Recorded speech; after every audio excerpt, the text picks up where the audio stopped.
Hello friends, and welcome back to Defense Matrix, a channel that focuses on the Indian military and security scene. This comes after a long time since the last video, but today we'll take a look at the Indian Navy's future plans and see what one might expect.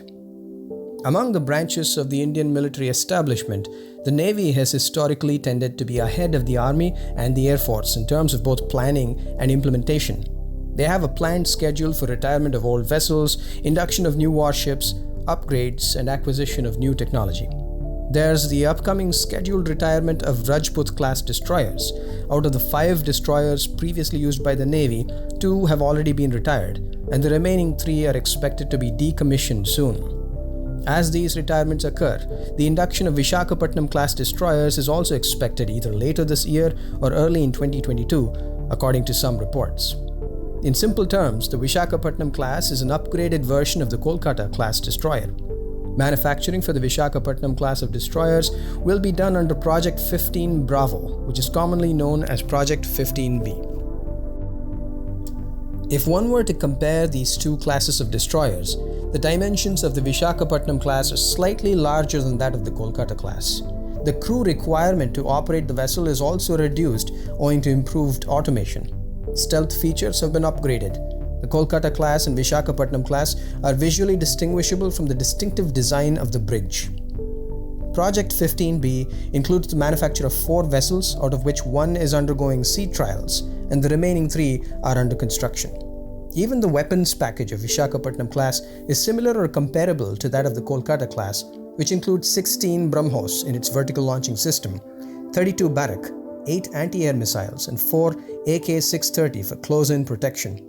The main gun was supposed to be the Mark 45 naval gun, but recent images show that it might be the same 75mm rapid-fire gun that's used in the Kolkata class. It has the capacity to carry 2 helicopters in its hangar, similar to most Indian platforms built for an anti-submarine role. There's also a possibility of the Barak ER to be included in its weapons package, which has an intercepting range of about 150 kilometers. These upcoming destroyers will undoubtedly act as a force multiplier for the Indian Navy.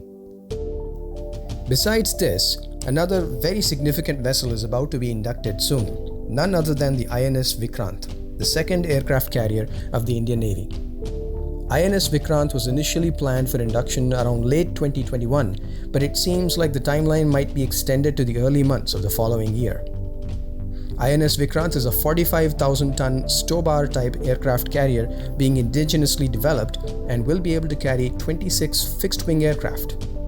Its induction will enhance the current strength of the Indian Navy by a very good margin and allow India to maintain dominance in the Indian Ocean. However, the induction of INS Vikrant will not be without its own set of challenges, chief of which would be a shortage of aircraft. Speaking of aircraft, an RFI was issued by the Navy for 36 deck-based fighters. The main contenders are the American F-18 Super Hornet and the French Rafale. Boeing also conducted a ski jump trial of their F-18 aircraft to prove the aircraft's effectiveness on Stobar-type carriers. There were also rumors that the Navy might actually prefer to place an order for more MiG-29Ks, as it could be more convenient logistically to use the same aircraft on both of the aircraft carriers. Now, coming to helicopters, the delivery of 24 Romeo helicopters will begin this year, and the order will be completed in the next few years. Romeo is a multi-role helicopter that will mainly be used for anti-submarine roles. The training of personnel to operate this helicopter has already begun in the US. For purposes of reconnaissance and anti-submarine warfare, more P-8I aircraft are to be ordered.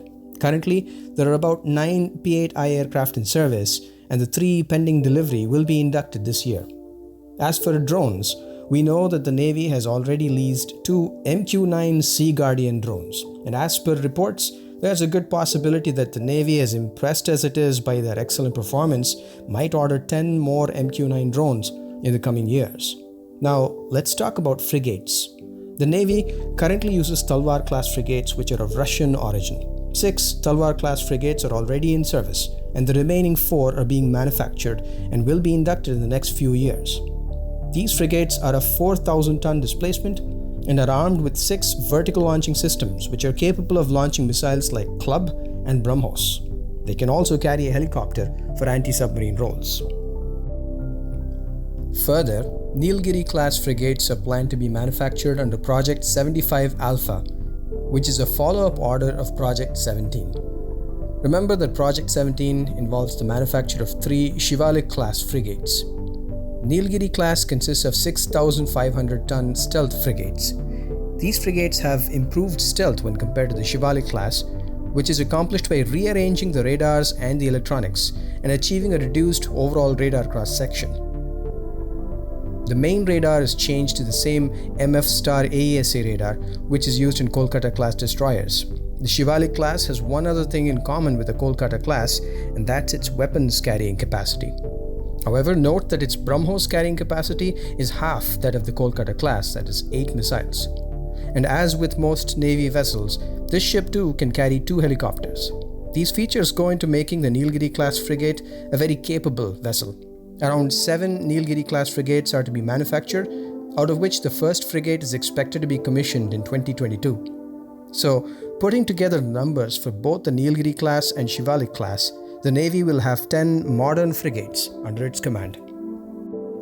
Now, moving on to corvettes. 4 Kamorta-class corvettes were commissioned into the Navy, which were exclusively made for anti-submarine missions. Kamorta class has a displacement of 3,000 tons, which is considered to be rather heavy by corvette standards. The addition of the helicopter hangar is the prime reason for its increased tonnage, which is quite justifiable since helicopters are crucial in anti-submarine missions, greatly increasing the kill probability. As for its shortcomings in terms of not having a short-range air defense mechanism, the Navy is planning to use a short-range variant of Astra for that role, which is currently under testing. Now, as for the anti-submarine warfare corvettes, Cochin Shipyard won a contract to manufacture 6 next-generation missile vessel corvettes for land attack and anti-ship warfare, with a displacement of around 3,000 to 4,000 tons. These next-generation corvettes will carry surface attack missiles, which is widely expected to be the BrahMos. So, over the next few years, expect to see 6 missile vessels commissioned into the Navy.